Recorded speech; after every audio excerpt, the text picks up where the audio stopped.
Allora raga, oggi facciamo un tutorial su quello che praticamente ci offre il pannello Radeon.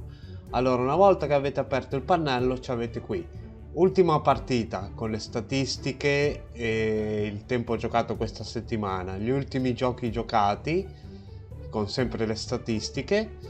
Qui ci avete il riquadro dell'anteprima delle schermate catturate o dei video registrati, la versione del driver. Oh, è uscito un driver nuovo. E le statistiche dei dispositivi collegati, che ci potete collegare l'app da cellulare e visualizzare le statistiche a schermo direttamente sul cellulare, il vostro hardware e basta. Per vedere gli aggiornamenti cliccate qui in questa freccettina e qui c'è la nuova versione di driver disponibile. Se volete sapere cosa è cambiato, lo vedete qua. E qui avete quello che è cambiato.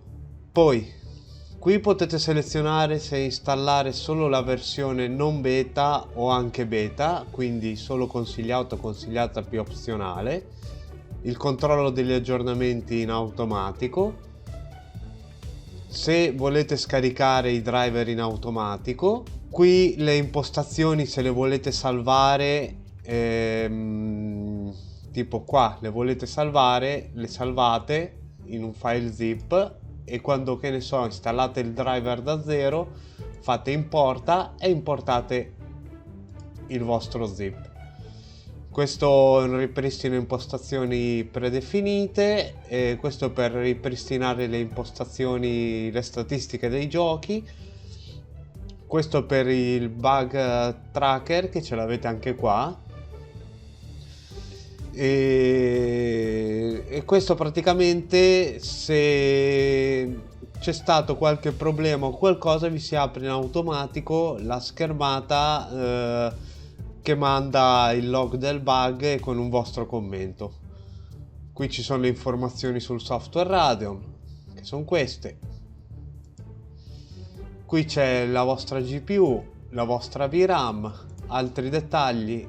Qui vedete come sta funzionando in PCI Express 4, 16x, eccetera eccetera. La CPU e la RAM. Poi per le impostazioni d'acquisizione premete l'ingranaggio qua e qua avete il replay istantaneo, che praticamente è quello che vi registra da, diciamo, un minuto. Io l'ho impostato, ma ve lo imposta in automatico in un minuto, da un minuto fa, cioè nel senso da adesso a un minuto fa salvate quello che è successo.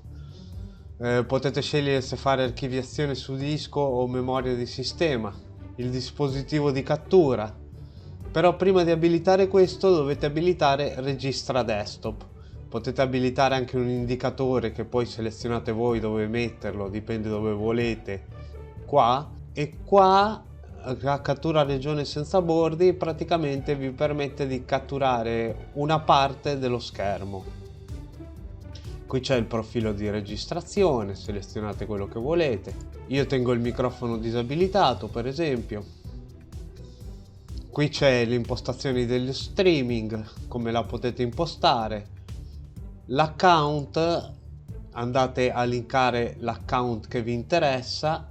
E poi avete le prestazioni, che sarebbero in pratica questo, che vi mette qua in alto, che sarebbe praticamente una specie di MSI Afterburner, ma quello di AMD. Potete scegliere la posizione, intanto passa il treno, in alto a sinistra, in basso a sinistra, in basso a destra. Io ho detto in basso a destra, ecco, in alto a destra, o personalizzato, lo andate a mettere più o meno dove vi pare, eccetera. Io lo tengo in alto a destra. Potete selezionare il colore, la grandezza, varie cose.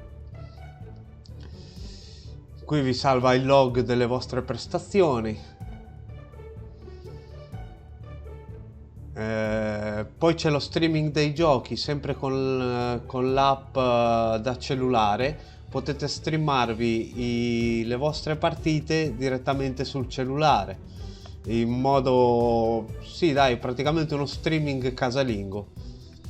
Lo streaming in VR, che io non ho collaudato non avendo un visore VR. E queste sono le preferenze. Se volete avere la sovrapposizione in gioco, l'upgrade advisor, cioè tutte le cose del pannello di controllo. Per aprire il pannello potete fare Alt R e funziona anche in gioco, o Alt Z e ve lo apre qui di fianco e funziona anche in gioco. È comodo in gioco perché per esempio con Alt R potete avere anche un browser basato su Chromium. Aprite la scheda e vi andate a cercare, che ne so, andate sul nostro amatissimo Google,